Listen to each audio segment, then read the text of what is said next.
It just takes one. One is enough. And who will hear, will hear.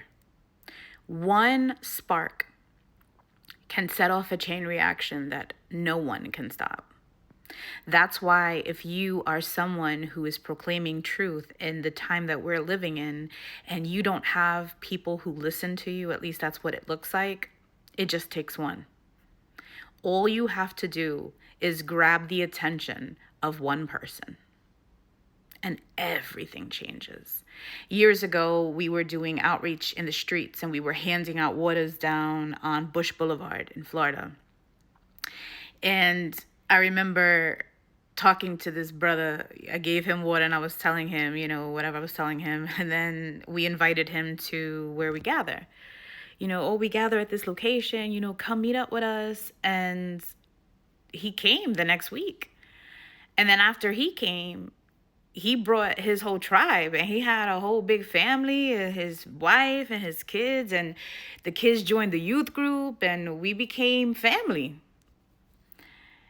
And it just took that one conversation on the highway, handing out waters. Hey, come, It just takes one person.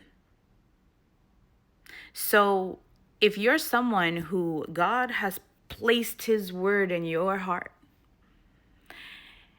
and you've been you grew up in church, you've been through discipleship, and it's like, you do understand that in times like these, we are commissioned to go out into the spaces and proclaim the truth. Jesus did the same thing, and not everybody wanted to hear it. His words were too hard for some.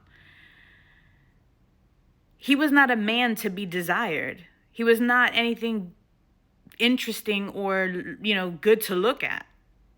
A lot of times what held me back from doing videos is that, I hate looking at myself. And I was convicted over that, thinking, it ain't about me. Who cares?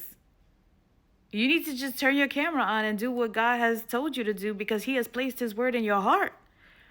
He has placed his word in my mouth. He did that. I can promise you I didn't do that on my own. And so now all I can do is share it. And that's what I'm going to do. And for you who's watching, even if it's just one person, even if it's just one view I ever get, one is enough.